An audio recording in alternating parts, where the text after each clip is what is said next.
That's right, folks, it's been an entire week since you were subjected to the soul-crushing horror of this bulletin and its constant stream of stories about a group of people playing video games on the internet together.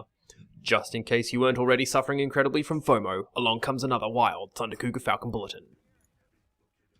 Our Friday Ops this week was an adventure on Indar for the duration of a capture alert. We have a short highlight reel on this channel from Friday for anyone who missed it. We ran with two squads, with Mighty running the Alpha group and Nerve and Bugs tag teaming to take care of the Bravo squad.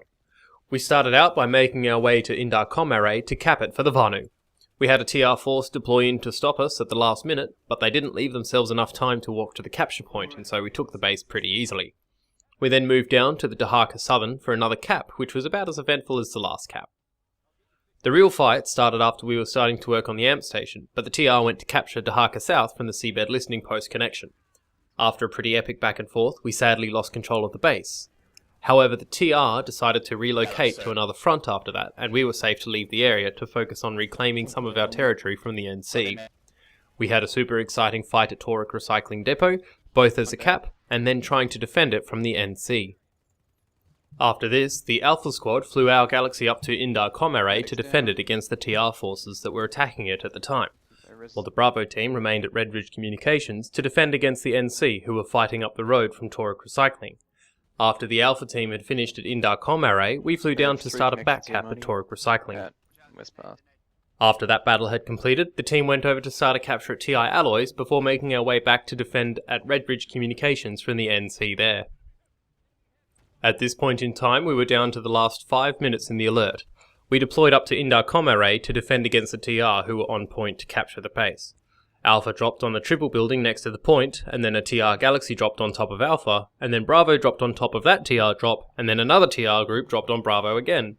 Ultimate shenanigans were had, and we were able to retake the point long enough for the base to no longer be a factor in the results of the alert.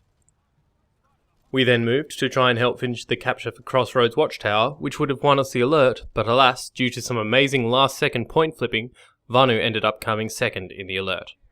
After the alert was done, Amrish was the map available, and so we went there to reclaim Raven's Landing. We had a solid fight against some strong TR forces, but ultimately we were able to prevail and reclaim Raven Landing.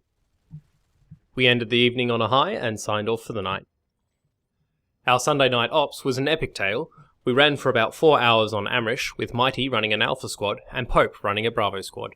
The Alpha team was mostly focused on infantry combat, and the Bravo team took care of controlling the vehicle space. The initial half of our ops was spent fighting against a large NC force at Crux headquarters before making a solid attempt to capture Blackshard tungsten mine. We had an amazing point hold against a strong NC defense, with the Alpha group controlling the capture point very well, thanks in no small part to the brick wall combo of Deseratus and Buggerlugs, holding down an entire flank by themselves, while the rest of us were lucky enough to see the majestic Radish fly through with his Liberator and destroy Sunderers and Lightnings as fast as they could spawn them.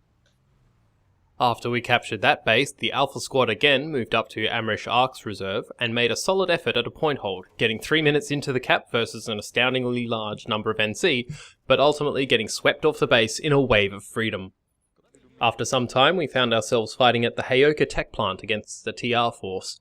After a few assorted shenanigans, some of which included Radish managing to kill a Sunderer that was behind a shield with a Liberator, we eventually managed to get a hold on the point, and some massive props to Jordan and Pope who managed to get some Sunderers in the main vehicle bay that denied the TR from setting up some forward spawn Sunderers.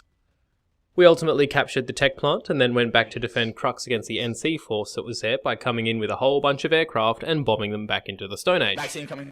Max. Eventually, we found ourselves down on the TR front at West Pass Watchtower as defenders, with Alpha making efforts to retake the tower and move over to the B point, while the Bravo squad focused on getting C under control and making sure that we can help our allies get out with good Sunderer placement. After rescuing West Pass Watchtower enough, Alpha was able to start a cap on Wokuk shipping dock thanks to Bravo's excellent super flank Sunderer placement skills.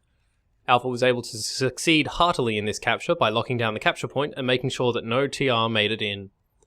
Not to rest on our laurels, we then dogpiled about 6 Sunderers into Wokuk Amp Station's vehicle bay and honked our horns until it captured, after which it moved around a bit more and we recaptured Raven's Landing and called it a night there. This Sunday was one of our best nights in recent memory, and I'd like to thank everyone who came out to make it so much fun.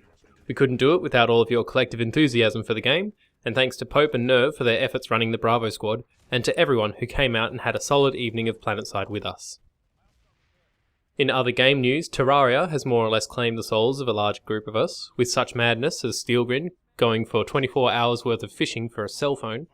The team also, on a whim, decided that killing 3 mechanical bosses at once in hard mode was a great idea, and apparently one that they managed to survive through as well. Northwest. Amongst all of this fine adventures in 2D pixelated Terraria land, let's not forget the teamest team player of all of the team, as far as Terraria is concerned, Swollen, who has been making sure that the dinosaurs in Ark remain fed and looked after. This concludes the bulletin for this week. If you have any exciting or boring news over the next week that you think everyone ought to know, send Mighty a message and tell the world how awesome you are. Until next week, be excellent to each other.